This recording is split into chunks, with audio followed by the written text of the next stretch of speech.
Алматы қаржы, құқықтық және технологиялық колледжі. Саясаттану және әлеуметтану негіздері пәні.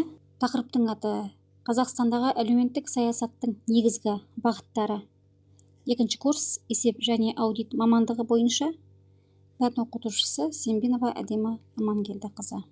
Сабақтың мақсаты: білімділік. Білім алушыларға әлеуметтік саясаттың негізгі бағыты ұғымының мәнін ашу. Қазіргі Қазақстанның әлеуметтік бағыты және әлеуметтік қамтамасыздық мәселелері туралы түсінік беру. Дамытушылық. Қазіргі Қазақстанның әлеуметтік дамуы мен келешегі туралы ой қорыту. Тәжірибелік: оқушыларды әлеуметтік әділеттілікке және ұйымшылдыққа, жауапкершілікке, өзін-өзі дамытуға тәрбиелеу. Бүгінгі таңда өркениетті даму жолына түскен Қазақстан Республикасы қоғамның барлық саласында аса маңызды реформаларды жүзеге асыруда. Бұл реформалардың ішіндегі ең күрделісі әрі өте байыптылықты қажет ететін бағыты мен әлеуметтік саласында реформалар болып табылады. Өйткені біріншіден, әлеуметтік мәселе адамдардың өмірі мен тұрмыс тіршілігіне тікелей қатысты болғандықтан үнемі күн тәртібінде тұрады. Екіншіден, мемлекеттің әлеуметтік саясаты әрқашан халықтың назарында болып, оның талқысы мен сынына түсіп отырады. Міне сондықтан да әлеуметтік саясат мемлекеттілікті орнықтыру мен мемлекетті басқаруда аса маңызды орын алады. Қазақстанда бүгінгі таңда әлеуметтік-экономикалық жаңару мен саяси демократияландырудың жаңа кезеңіне қадам басқалы тұр. Әлеуметтік сөзі латын тілінен аударғанда жалпы, ортақ, қоғам, қоғамдық деген мағыналарды білдіреді екен.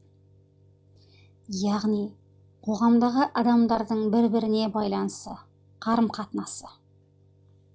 Осыдан барып әлеуметтік, әлеумет сөзінен кең мағынадағы түсінігі болашақ қоғам дамуының өнімін қалыптастыру ретінде мемлекет дегенді білдіреді.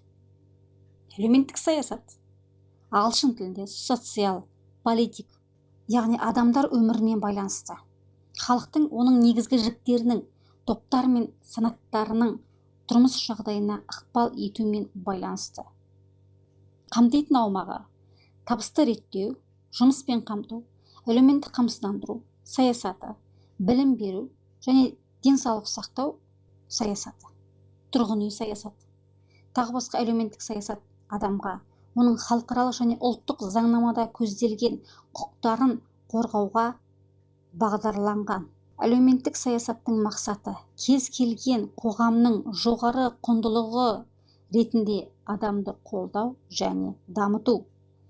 Әлеуметтік саясат үлгісінің нақты іске асырылуы саяси құрылысқа, экономикалық даму деңгейіне, меншік қатынастарына, басқару құрылымына, мәдениетке, тарих пен дәстүрлердің ерекшелігіне байланысты.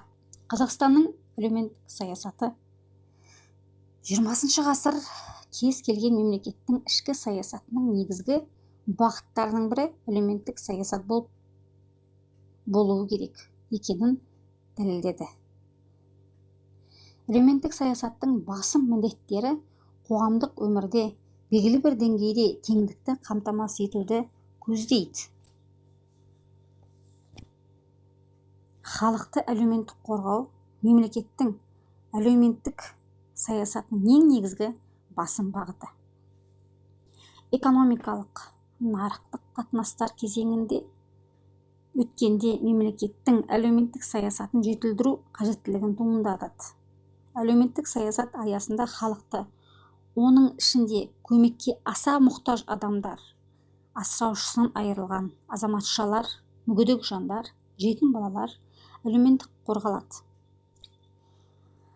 Қазақстан Республикасы ата заңында өзінің демократиялық, зайырлы, құқықтық және әлеуметтік мемлекет ретінде орнықтырады.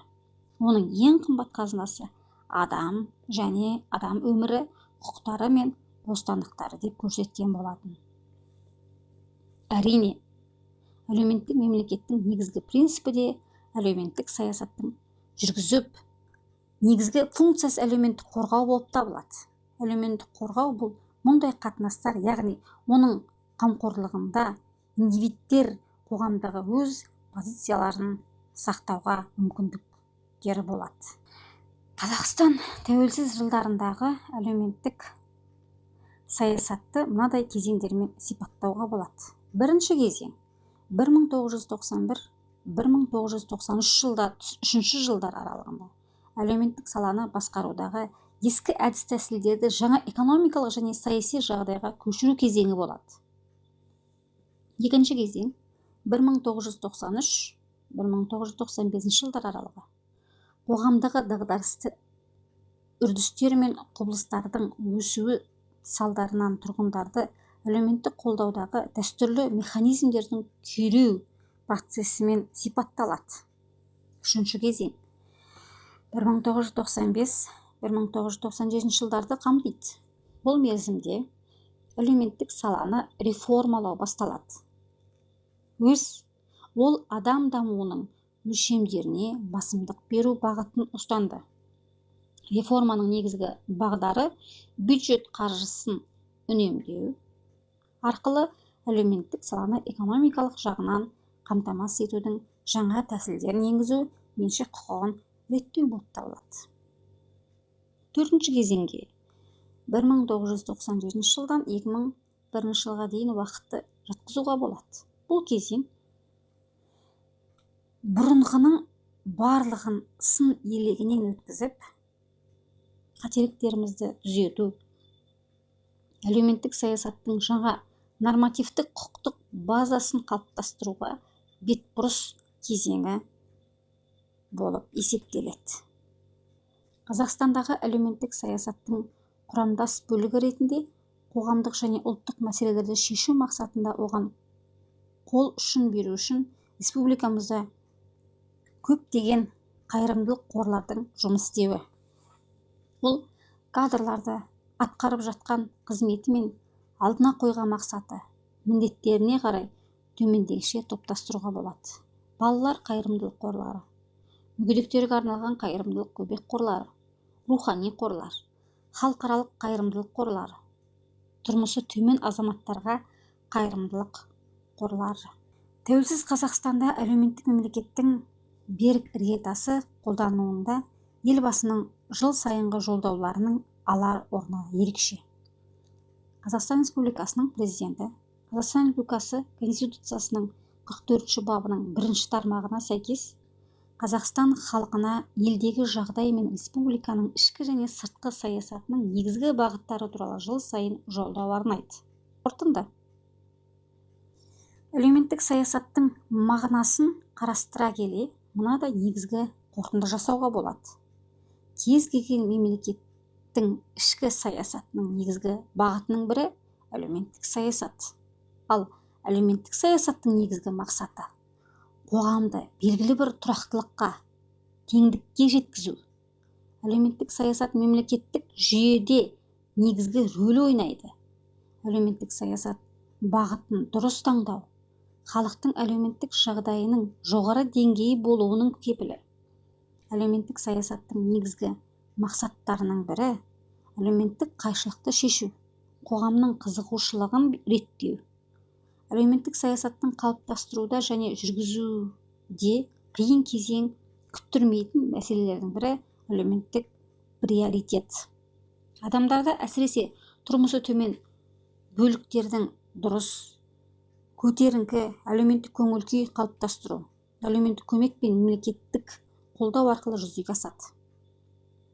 Осыған сәйкес, мемлекеттік көмек әлеуметтік жәрдемді қажет етуші топтарға жүргізіледі. Әлеуметтік көмектің жеткіліксіздігі ең бірінші кезекте елдегі саяси тұрақтылыққа әсер ететін болады. Үйге тапсырма.